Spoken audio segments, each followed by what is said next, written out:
You're listening to the Good Old Boys Fantasy Football Podcast. Now here's your hosts, Kevin, Derek, and Alex. Alrighty, welcome in, ladies and gentlemen, to another episode of the Good Old Boys Fantasy Football Podcast. I am Derek, and I am joined, as always, by your co-hosts, Kevin and Alex. Gentlemen, how are we doing tonight? Doing good, guys. Glad to be back on the air with you as we continue to go through some combine breakdowns and getting to hit up some different positions tonight, but fun ones nevertheless because, hey, they're fantasy relevant, and that's why we're here. Yeah, this is the grind, right? Like this is the grind of the off season. Now we get through, we've kind of got past our carrot that was dangled in front of us with the combine, right? And now we have to get to pro day. That's like the next thing. And a lot of that you're not going to see because a lot of it won't be televised. You just catch snippets of it on social media, little clips here and there. So you really have to keep your eyes out and your ears open for everything that's going on. But this is really the grinding part of the off season. And I know, I think I've said it on this show before, but like, the work that you do now should hopefully pay off come draft season, when you get into your fantasy drafts and you have an idea of who you want and who you don't want because of what you're seeing going on now. And you're not playing catch up when, maybe some of the rest of the guys in your league or guys or girls in your league are just taking a crash course day of draft day.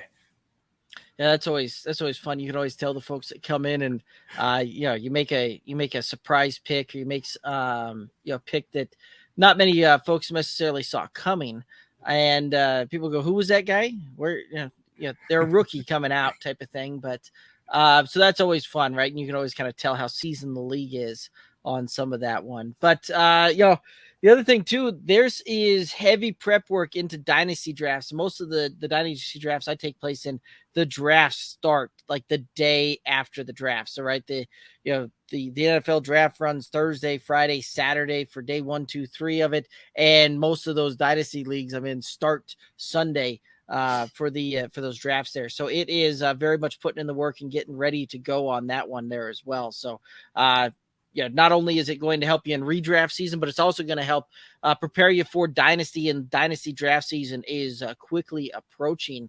I think we figured out it's less than about 50 days now before we're at the NFL draft here. So we're quickly approaching T-minus less than 2 months at this point. So very, very fun, very good stuff going there. And again, you can find out, all sorts of good stuff. We got all sorts of things getting posted to the socials, short breakdowns, video posts, player breakdowns, player profiles, all of that stuff starting to hit here very soon on all of those social channels, Twitter, Instagram, Facebook, TikTok, at Good Old Boys FF. And again, best place to support this independent podcast, head over to the YouTube channel, click the subscribe button, all that good stuff. But guys, any other thoughts here before we start getting into some of the player breakdowns, player positions? We're going to go over tight ends, and we're going to hit up some IDPs tonight. Yeah. No, I think we're going to cover it here when we get into it because, some positions that can be unsung heroes, but the tight end position has been kind of lowly here outside of Travis Kelce. You had a flash from Mark Andrews for the 21 season, the 22 season. Some injuries kind of bogged that down. So, we might touch on how that kind of relates here as we get along. But ultimately, it is Travis Kelce or wait, in my opinion. I know we've touched on that. And then, as you become more experienced with fantasy, you're going to find yourself in some IDP leagues.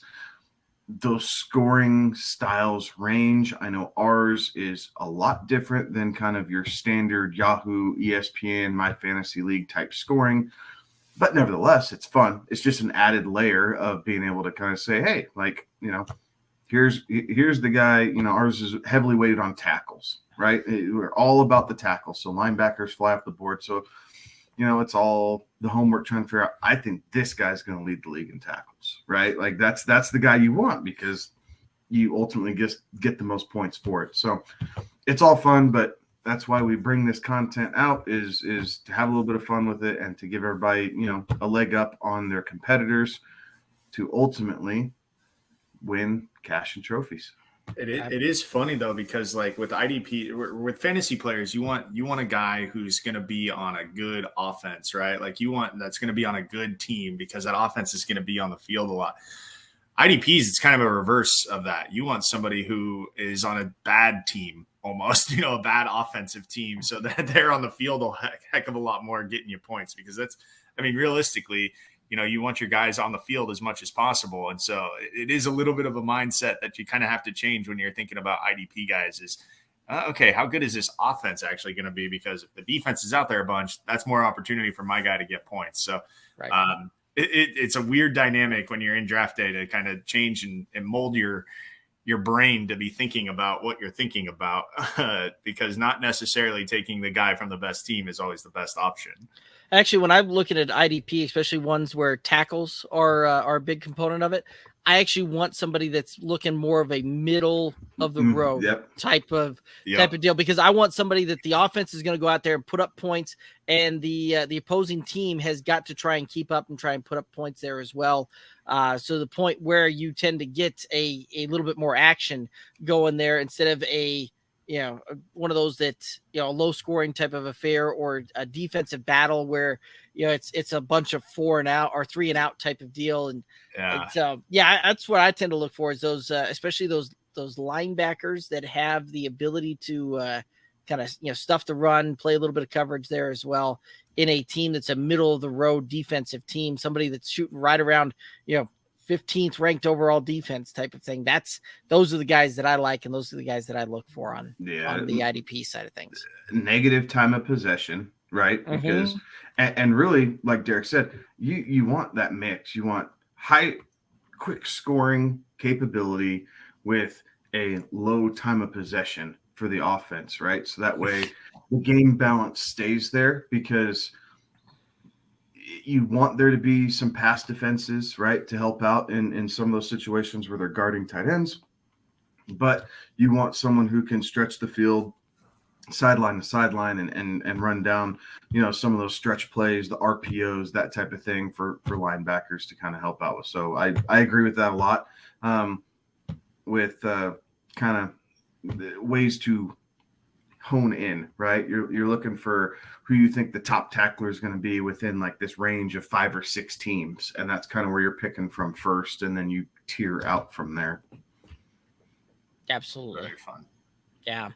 And so one other thing too that Kevin mentioned earlier that I was going to bring up there, he talked about the tight ends there and being the Kelsey or punt type of deal. In fact, there's a video out there that he kind of goes down and breaks that out on the YouTube channel. You can find it. I believe that video is called Fantasy Lesson Learned. Or Fantasy Lessons Learned, Kelsey or punt. You can find that on the YouTube channel, and he breaks that down very well for you. And that's something else to keep in mind here too, as we start getting into tight ends. And that's that's probably the first position that we're going to go into and break down tonight on some of these draft, prospects here, is to keep in mind that tight ends typically take 2 to 3 years to develop on that one. So if you're going at it from a dynasty perspective, you're drafting realistically 2 to 3 years down the road realistically on a lot of these guys. And some of these guys might come in, they might make a little bit of pop, might make a little bit of some hay in the rookie year, but those are few and far between, right? Like you look at the Kyle Pitts, he had a really good, receptions, really good yardage, did not have a good season from a touchdown perspective, and that kind of dragged down the fantasy total there. But it was an incredibly good statistical year from a rookie tight end, and one of the greatest outputs from a rookie, next to Evan Ingram back in his rookie year there as well. So, but these guys are not regular flashes where you see these guys come in and make their immediate mark on the league. These are usually things that it takes them 2 to 3 years to come in and learn the wide receiver position for the team, and also learn the offensive line type of position on the team there as well. And it takes a lot of kind of studying and bringing that thing home there. So that's one of those that when you're looking for redraft, most of these rookie tight ends, I tell you, just wait on them and let them roll and see how they flash for you there. You take a last pick flyer if you really, really want to, type of thing on them. But for dynasty, that's the thing. You got to go into these guys looking at them thinking that it's going to take 2-3 years to develop. So that is one thing to keep in mind on the tight end position, one of the slowest kind of developing positions out there in football these days. In a league that is very much a what have you done for me lately and looking for instantaneous results, the tight end is still that one position where it seems like they have to kind of grow into a little bit there. And so something to keep in mind there, that when you're drafting, in that true dynasty sense, that 2 to 3 year window realistically down the road on that one. So something to keep in mind there. Any other thoughts on that one? Are we ready to start breaking down some players here? Let's get into it. All right, Alex, you got the first one here. How fun. Luke Musgrave, big dude out of Oregon State there. 6'6", 253, senior, and played a lot of football for him. Unfortunately, he had such a flash to start 2022, and then missed the rest of the season after the first 2 games. But he's got that good frame. The first 2 weeks of the season, 11 catches, 169 yards, and a touchdown, and then was sidelined the rest of the year with that knee injury. So I think that's going to. I hope it doesn't hurt him too much, but it will be something of caution for these NFL teams to make sure that knee is totally up to snuff. Does need some help and some development in run blocking. He makes smooth transitions in his route running, and then he'll get his head around to track those vertical throws. And an offense that can utilize a tight end to kind of push the ball down the field and not so much be that underneath receiver. So you need an offense that already kind of has that established X receiver that can kind of help out, and he would just be a nice complement to that, and maybe be that kind of secondary level. But that size is really something. 6'6", 253. I see his best fits somewhere in this, since I have him going to one of the teams in Ohio, Cincinnati or Cleveland. Carolina could also be in play. There's a lot of tight end needy teams, and I think a lot of teams see how beneficial Travis Kelce is to, and this is a theme that we'll come up with, as we go through it, but how beneficial Travis Kelce has been to the Kansas City Chiefs. I think a lot of teams will be like, okay, where do we get ours? So hopefully, guys, that's what these teams, the NFL is a copycat league, and they're looking for their Travis Kelce. I don't know that Luke Musgrave is their Travis Kelce or anybody's Travis Kelce, because Travis Kelce is in a league of his own. But whoever gets him, if they can develop him to become a run blocker so that the teams have to honor that when he's on the field, I think he'll be a pretty solid option for any quarterback to try and, matriculate down the field. Michael Mayer, tight end out of Notre Dame. He's a junior, 6'4", 249, and this guy can play. He is he's a contested catch kind of guy. He's got the big frame, good size, can go out there and really can play, that short intermediate route. He's a chain mover, possession type of receiver on that as well. Does a pretty good job in some pass blocking, run blocking. Can definitely make his presence known there. His skills will translate well to the NFL, especially in the receiving game there. But he does need some work on the route tree. So he's not a very fluid route runner. He has a good concept of it and can get in and out of routes there, but he doesn't necessarily have top end speed to kind of stretch the seam, get down the field a little bit there. But he can be that chain mover tight end that can get down there, 7-8 yards, hit him, and he'll make the catch and move the chains for you. Definitely a potential first round grade on this guy. Really see him going as a back of the first round there. I know that there's a few mocks out there that have him going as high as like 15 to Green Bay. I don't think that the Green Bay's going that route there. Where I think that he's going to make a really good fit would be with the Chargers, going right around 21, or the Bengals down there. And I believe the Bengals draft in 27, 28. I'd have to look at that. But the Bengals would be another good fit for him. So, Alex just made the mention for Luke Musgrave being a good fit in Cincinnati. Michael Mayer could also be a good fit there. Chargers also being a good fit for him as well. So that's where I kind of see Michael Mayer there. And I think that we're going to see this guy make some good things happen for him, being a potential first rounder here. All right. Next up, Darnell Washington, Big O, as dog fans lovingly call him. 6'7", 264 pounds. This guy's a mountain of a man. He is a mountain of a man and a freak athlete. Has very, very good footwork, is the best blocker in this tight end class by leaps and bounds, to the point where teams that really wanted to get creative and run heavy offensive line fronts, he could play kind of that swing tackle, movement guard type position on whether it's counter plays or kick out plays, and not skip a beat. If you were watching the combine, he moved that blocking dummy better than I'd say about half of the offensive line prospects did. He just is relentless. So he will see playing time right away. I don't know that it's necessarily going to translate into routes run always, but he will be playing almost from day one because his ability as a blocker is already leaps and bounds better than everyone else in the class. It will warrant him time. He is a solid route runner, but didn't run many routes at Georgia.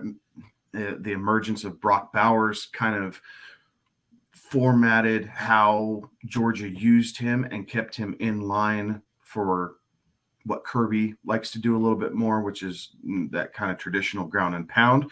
And Brock Bowers was Monken's baby, right? They still use him all over the field. So short intermediate routes is kind of where he's at. He doesn't have top end speed, so he's not going to be stretching the field a whole lot for teams, but he is going to be playing in between the hashes a ton. And that big body is going to be able to box out linebackers trying to reach over the top or get around him to deflect passes. So he will find use.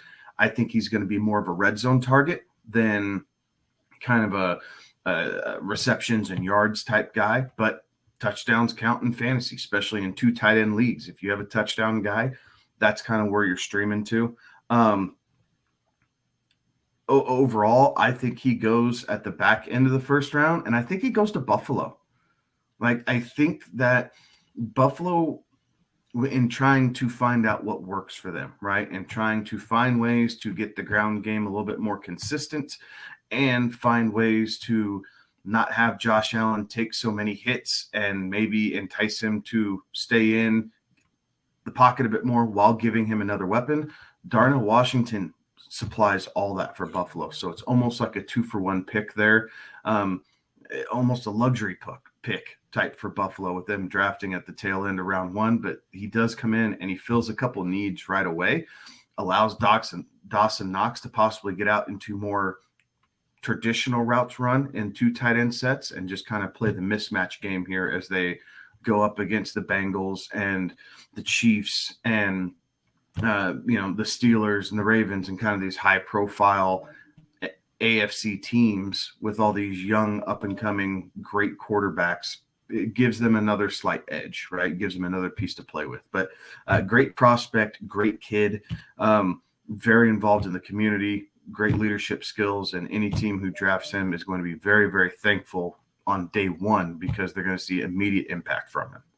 Yeah. And Kevin, I love the like pounding the table, right? Like as you're going through that, you're pounding the table for your guy, even right there.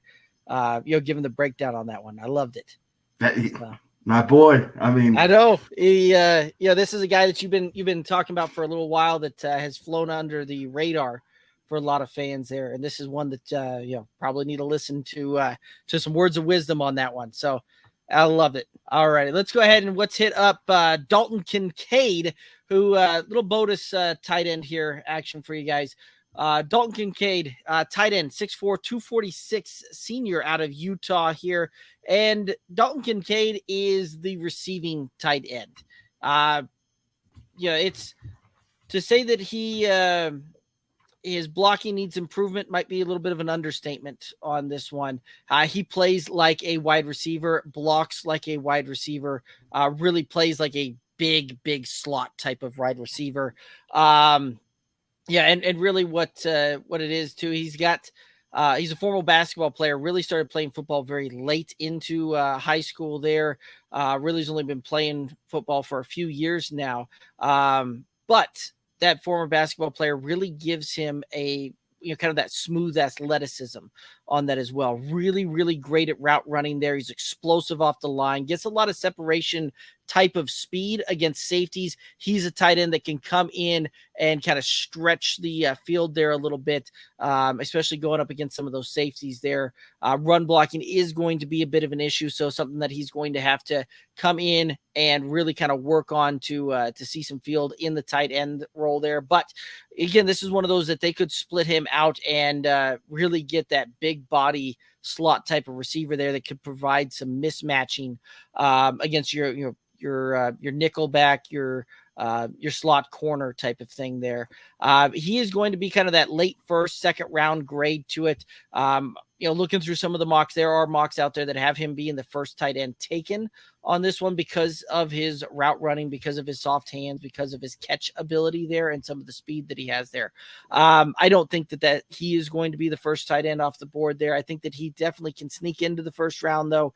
If not, he's going in the second round, but I think a fit that would work very, very well for him would be the Dallas Cowboys on this one. And we're going to see a little bit too, based on what the Cowboys kind of needs are, things like that coming into this. If Mike McCarthy really is going to stick to that plan of we're going to ground and pound, we're going to run the ball a lot, we're going to play behind this great defense there, because if they're going more of a ground and pound game, Dalton Kincaid doesn't necessarily fit there. However, they have a big hole at tight end with Dalton Schultz being a free agent and them not having the cap room right now to try and sign him, bring him back there. This could be one of those that if they are going to really kind of bring in more receiving options for Dak and keep those passing options open there, Dalton Kincaid probably makes more sense for them from a tight end perspective than some of these other guys out there. Yeah, I think he's a pretty good mix between Eric Ebron when he first came out of college and to Detroit, and like a Julius Thomas, right? And neither one of those guys really wanted to block. I'm not convinced Kincaid really wants to block. He's a little too big to be a wide receiver. He's a little bit too lumbery to be a wide receiver, but he doesn't block really well. Like, he really doesn't block well at all. Honestly, he gets overmatched a lot. So that's kind of how you're going to have to use him. Like, he is your true pass catching tight end, like Derek said to begin with. So he'll be able to run those seam routes. He does have that second gear to at least put pressure on safeties and get past them occasionally. Not every time though. And then it's just his ability to continue to work on getting his head around, right? Getting his head around and make sure he's high pointing the ball, because at times he wants to catch everything at his numbers. He's not as willing to expand, right, and expose himself to that big hit. He is kind of cautious and makes a lot of business decisions. So it'll be interesting to see how that plays in the NFL, because veterans get away with some of that, right, making those business decisions. But when you're on your first contract and you're trying to make a name for yourself, you got to be able to expose, that rib cage, which is not Kincaid's favorite thing to do.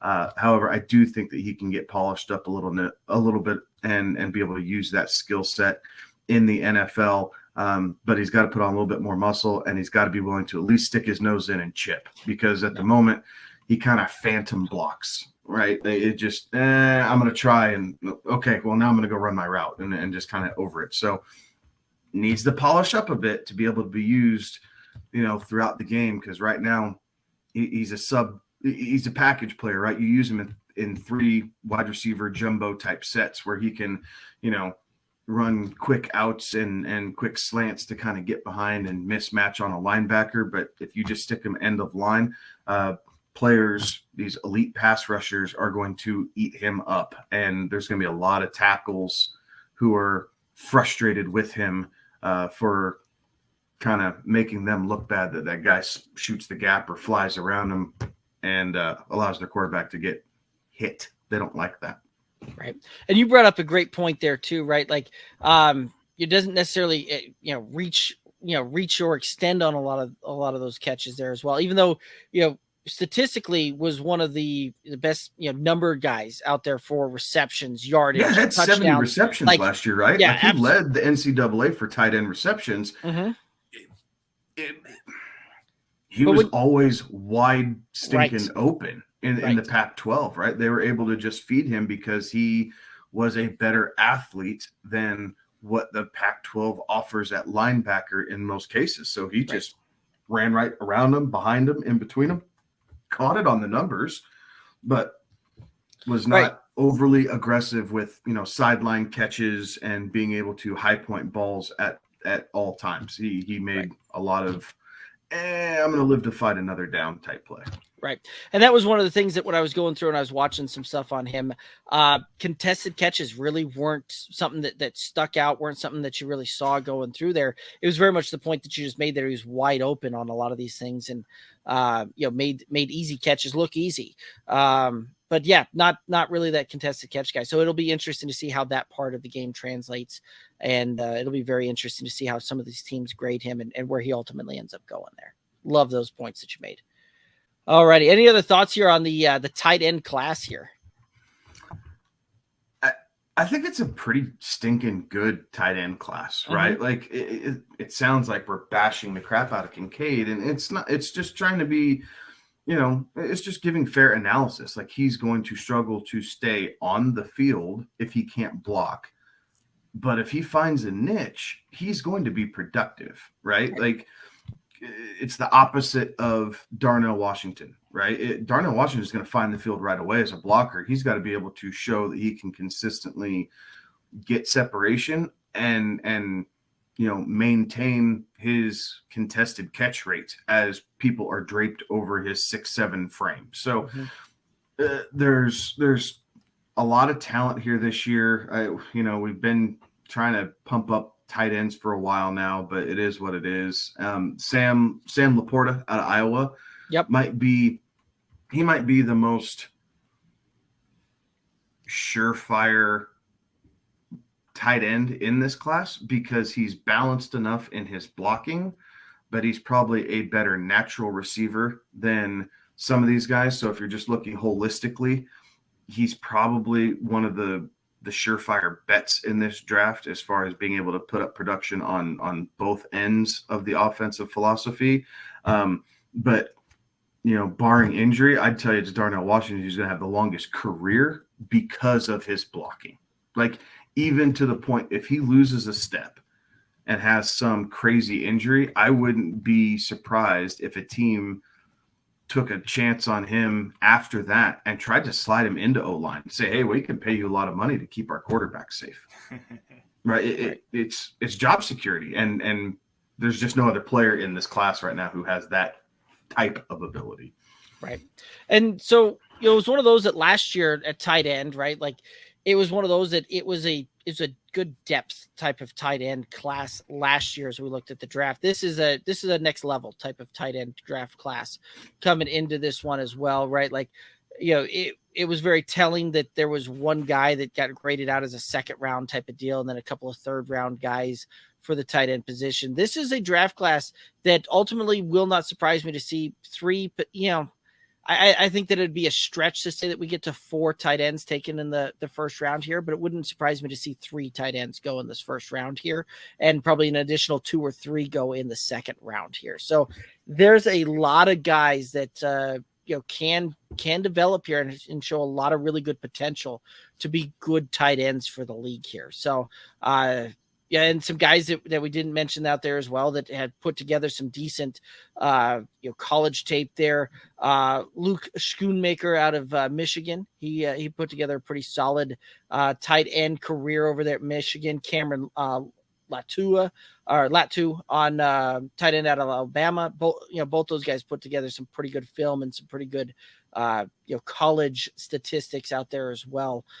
Didn't necessarily show up super great at the combine, but definitely did enough to probably be a day 2 pick out there for a lot of teams. So this is a draft class that'll be very interesting to see how this one ultimately plays out in 2-3 years down the road there, and a lot of guys that have a lot of potential here. Yeah, you're definitely going to come away with, they have this draft class and probably within the top 6 tight ends. Mm-hmm. I think within those top 6 tight ends, I think 4 of them will find every week starting roles within the first contract that they have.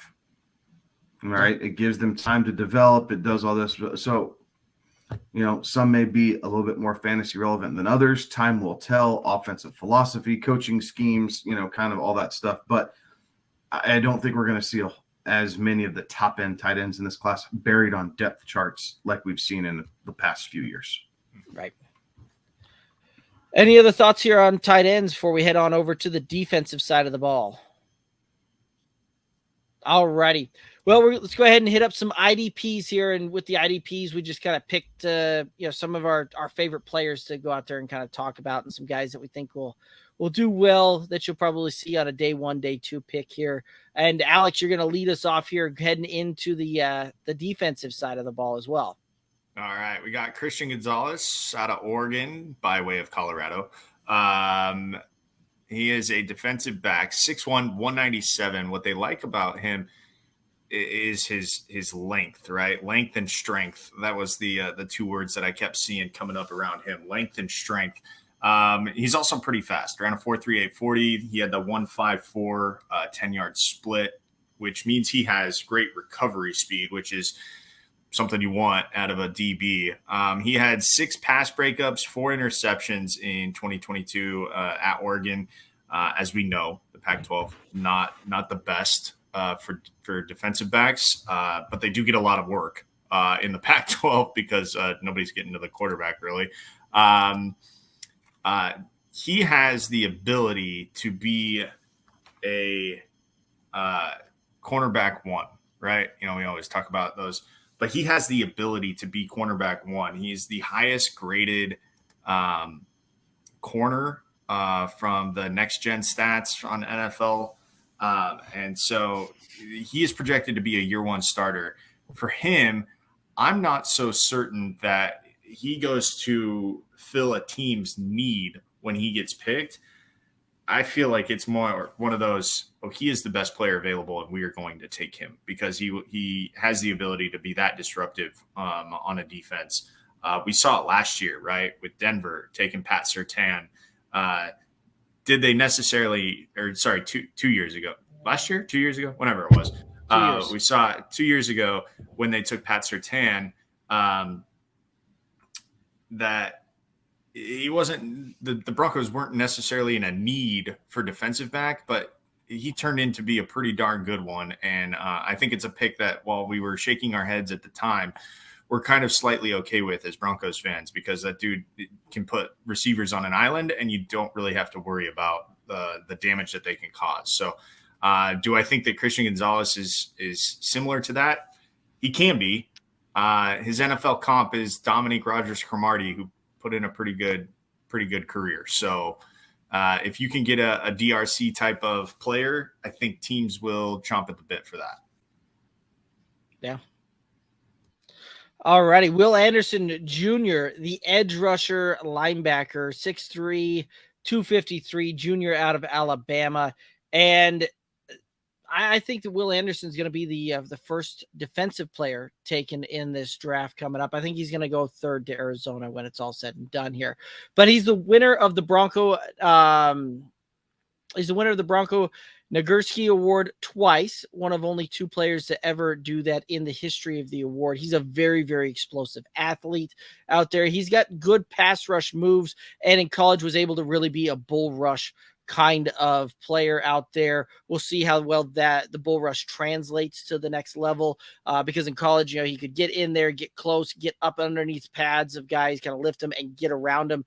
He's got kind of that comp to a Von Miller type, but he doesn't necessarily have the size of a Von Miller, nor necessarily that elite speed of Von Miller there as well. Doesn't have some of those bendy moves out there, but still some good pass rush moves. He's elite in a run defense type of deal. Like, he is very disciplined in his scheme, knows the assignment, can get downhill, can get into stuff to run over there, really understands that Alabama run scheme there that they played for a long time there.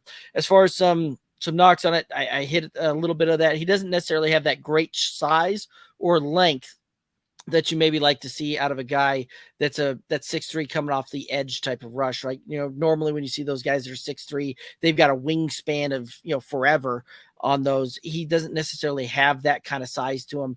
But still some good speed there. He needs to add a little bit of repertoire to his pass rush portfolio there, because again, when you saw him, he come in, he gets kind of that bull rush going there. And while he's got kind of good moves to get around some of those things, he's going to need to add a couple of moves there to stick at that same type of level, or stick at that same type of, pass disruptor at the next level in the NFL. So he is a little bit of a position specific guy there, right? Like, not necessarily one of those that you're going to see him get into a deal where he's going to be able to fall back into linebacker or play on the edge. This is one of those that he is going to be far more of an edge rusher at the next level here. And so that's one of those that it doesn't necessarily give him some of the versatility that you might see out of an edge linebacker type of player here. But all of that to be said, he will be good at the next level here. And I think that he'll end up doing very, very well. Like I said, Arizona, I think, is going to take him 3rd overall here, and he'll be the first defensive player taken. All right. Joey Porter Jr., 6'2", 193 pounds, out of Penn State. This is a guy who, if you watch Big Ten football, and specifically Penn State, this guy was always on film.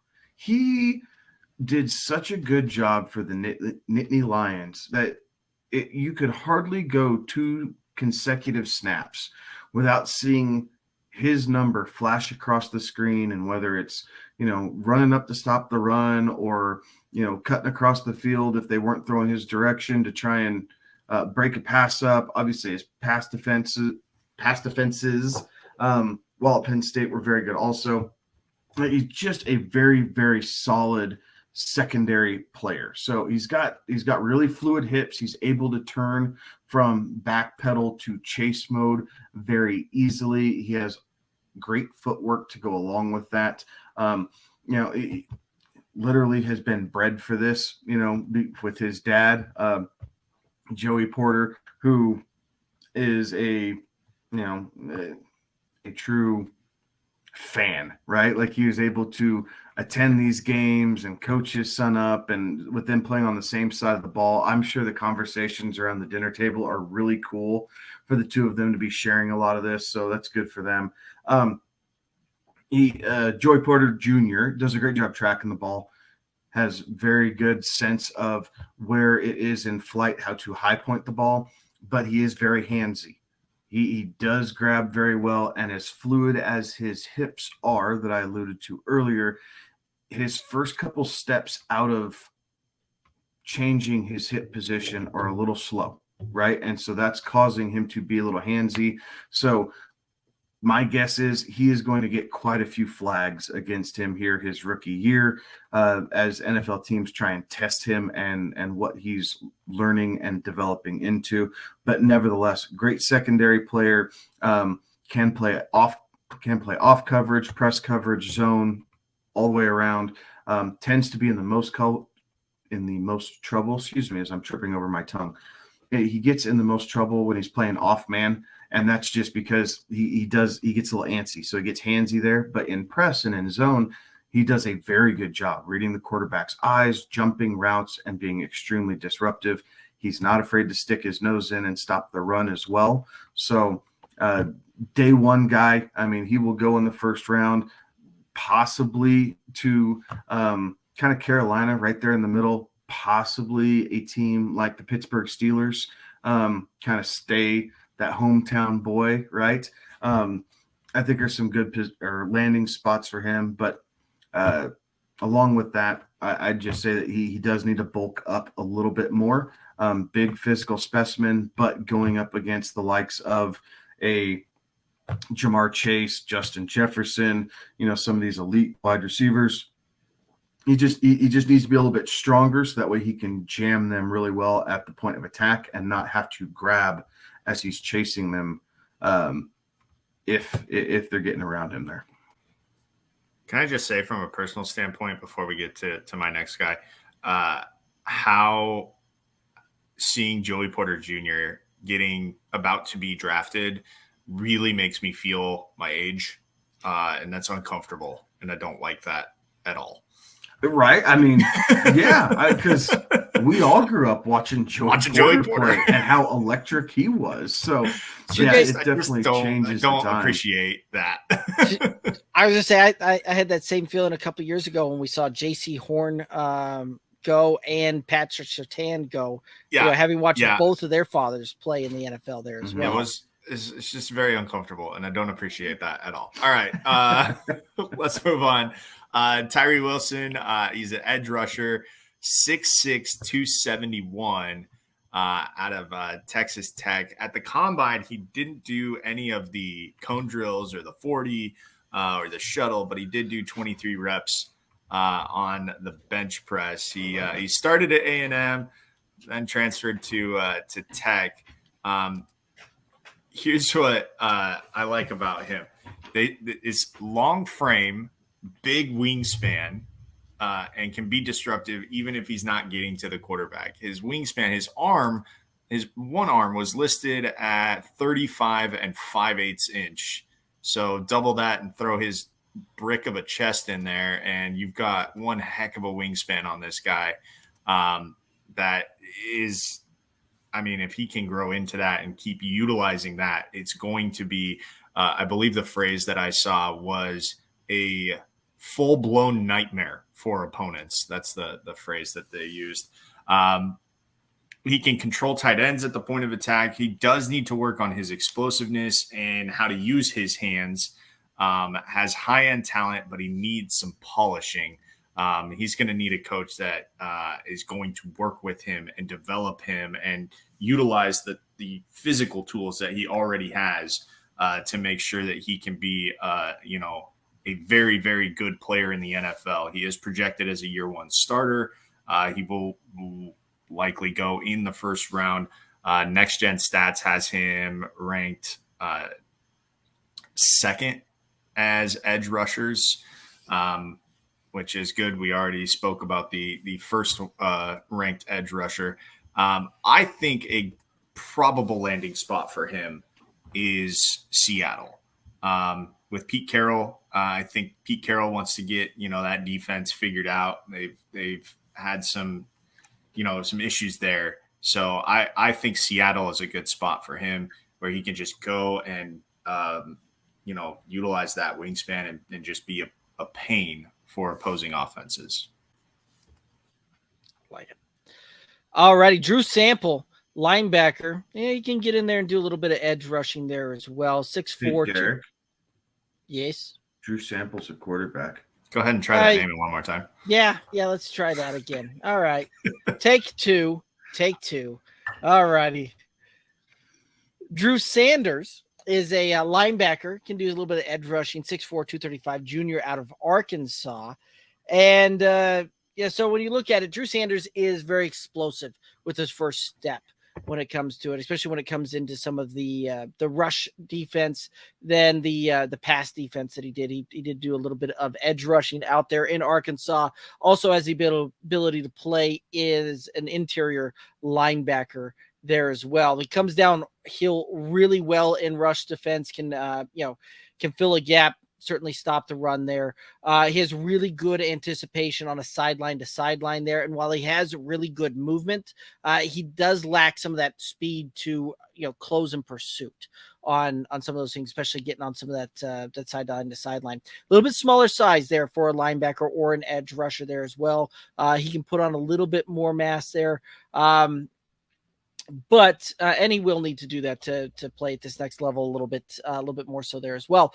Doesn't really have anything as far as a dominant rush move when it comes into it, right? As a pass rusher, really kind of relies on that explosive first step to get around folks there.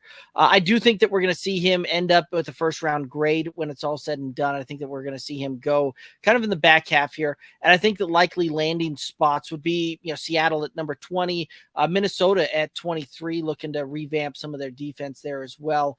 They did also just let go of a linebacker there as well. So they could very well be looking to fill in a linebacker there in Minnesota, or Buffalo at 27 there as well, looking to get that defense a little bit younger there as well. But Drew Sanders will do well at the next level, but it is going to come down to him putting on a little bit of size there, and he's going to have to kind of get into a scheme that is going to allow him to utilize some of those traits and some of those abilities. All right. Nolan Smith, another edge linebacker type, 6'2", 238 pounds, out of Georgia. I wonder if y'all are sensing a theme here with me here at the moment. Is kind of the combine darling for any non-quarterback, and he's the fastest riser coming up out of that combine. Ran a 6'3", 940. Tore his pec 8 games into the season, so he wasn't able to finish out the back half for the Bulldogs, but stood on the sideline, waving a towel, coaching and cheering his teammates on every step of the way until they hoisted that trophy against the TCU Hornless Frogs. Sorry, that's my one dig for the night. But his metrics are off the chart. He is a freak athlete. He is extremely talented in stopping the run. He is also good in zone coverage. However, there are some faults here with Nolan Smith. He does take questionable lines to ball carriers at times, causing him to miss tackles. In double move situations, whether it's wheel routes or any type of I'm not going to say gadget play, but any type of real route combination involving the running back or tight end, whoever's out on, he does tend to get lost in the fold at times, and his frame is a little bit light. So he's got some things to work on. He needs to put some muscle on, needs to continue to work on his hands, and he needs to develop his pass rushing repertoire.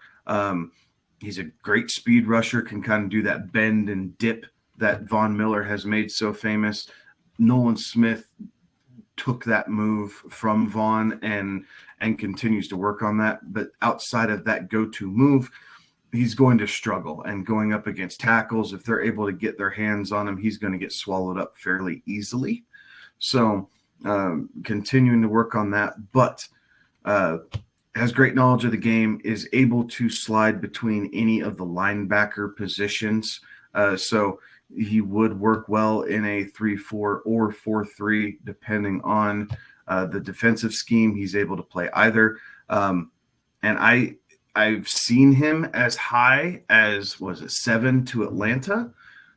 I think that's a little high for him. I think teams would be taking a reach at that point. But I think he could fall further back. And honestly, I think he'd be a decent fit in Baltimore.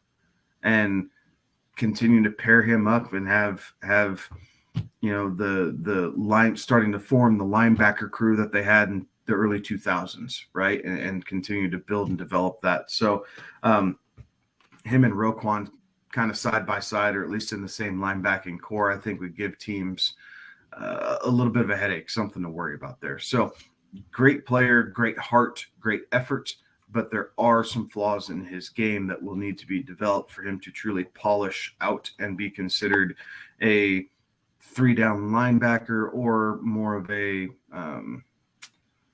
run stuffing specialist if he's not able to improve his pass rushing skills. Like it. Awesome. Any other defensive players that we want to give some mentions to, or anything else we want to hit up on the defensive side of the ball here?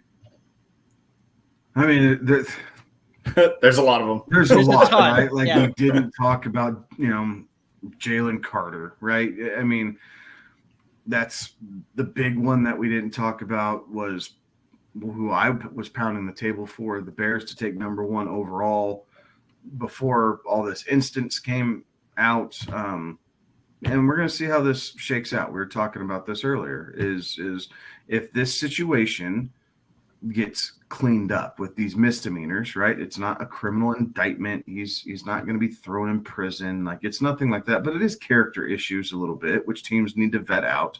And and misdemeanors. If all this gets sorted out and he blows people away at his pro day, since he didn't do drills at the combine, but if he blows people away at the pro day and all this stuff gets resolved, you could see him creep back up. And maybe it's Chicago at 1 if that deal doesn't get done. Maybe it's Arizona if they would prefer an interior defensive player as opposed to a outside pass rusher like Will Anderson Jr. Maybe it's Seattle. I think he's another player that would fit the Seahawks kind of scheme and what they're trying to do there at 5. So there's a whole range of landing spots for Jalen Carter, but he is going to be a first-round pick. And I think whoever ends up landing him, if he slides outside the top 10, is sitting on a gold mine for what he can do for the interior of your defensive line there, because he can suck up 2 players at a time, has a high motor, will chase plays down from behind, can get after the passer, but does a great job of stuffing up the middle and making it difficult to run against him as well. So that's my pitch for another Georgia guy. There you go. Some other guys out there too, right? Like, Brian Branch, cornerback out of Alabama, was another guy that we hadn't mentioned. And Brian Branch is a guy that we will most certainly see a, day 1 name called on this one as well. And likely early day 1 name call on this one as well. So you've got some really good players out there, and depending too upon how your league's kind of set up there, some of these guys are going to be able to come in and make an impact. Some of these guys, not so much. They'll have far more of a NFL, standpoint than a fantasy standpoint here as well. Just, from an IDP standpoint, it seems like every time that you talk about that, it's linebacker or bust in most of these leagues. But certainly a lot of really, really good talent on the defensive side of the ball here as well. And it should be interesting to see some of these landing spots. Yeah, I think we don't see as many defensive players go in the first round this year, though, as what we've seen in years past. I think a lot of these guys are rotational starters. There's not a whole lot of complete defensive players. The pass rushing specialists aren't as polished as we've seen in the past. There's no sure. I'm not convinced that there's a surefire hit at defensive back like a Patrick Surtain. There's not a linebacker who can play all over the field like a Micah Parsons. I know I keep pounding the table for Jalen Carter, but I think he plays a position with being more of a nose tackle or defensive tackle that he is able to have success immediately that you may not see. So it's not fantasy relevant, but it's probably the clearest path to consistent play to begin with, where the rest of these guys are more noticeable, their names called a bit more often, and you're going to see teams either picking on them, or as they develop, you're going to see them in and out of lineups to start the season and allow them to kind of get up to speed. Yeah, I'd say that's probably pretty accurate there. Alex, any other thoughts here on any of the guys that we've talked about, or even some of the guys we maybe didn't talk about? No, I think I tend to agree with Kevin. I think that there isn't a ton of like surefire defense. Even the top guys, they're just projected as like year 1 starters. There isn't a whole group of Pro Bowl projected players. There isn't a bunch of All Pro projected players. So I tend to agree with Kevin there that a lot of these guys will be kind of role players, at least their first couple of years in the league. And it's tough too. It's tough. Like, defenses are so complex now that it's tough to get on the field and make an impact right away because of all of the demands that they're asking. So I do think that it's a patient game. If you're doing IDP drafts, you're probably better off going out and getting established veterans, but don't be afraid to take a flyer and sit on it. That's kind of what you do with a dynasty draft, anyways. But yeah, any other thoughts here on some draft calls you want to try and plant a flag on? No, We'll keep. I like this. We'll have to kind of, as we get closer, we'll revisit. Right. We'll do some mock drafts and kind of see. I guess, yeah, we'll do some mock drafts for the NFL draft, and then we'll also do some rookie drafts, the pre and post NFL draft, I'm assuming, just to kind of see how some of that looks. But, it's prognostication time. This is fun, right? This is where you get to call your shot, and you can say, hey, I said that, and yeah, I was right, or holy smokes, I was way off. Like, back to the lab, right? I need to figure out what I'm doing here. Absolutely. All right, guys. Well, any final thoughts out there for the viewers and listeners? Fill out your NCAA tournament bracket. It's fun. It's good bragging rights. It's fun banter back and forth. It's good office morale, like all the things. And it's harmless. So fill it out, have fun, enjoy the first weekend of March Madness. Absolutely. Any other thoughts out there, Alex? Enjoy a green beer if you so choose, or green something. Enjoy green things. Got it. Alrighty. We're in Colorado. I don't know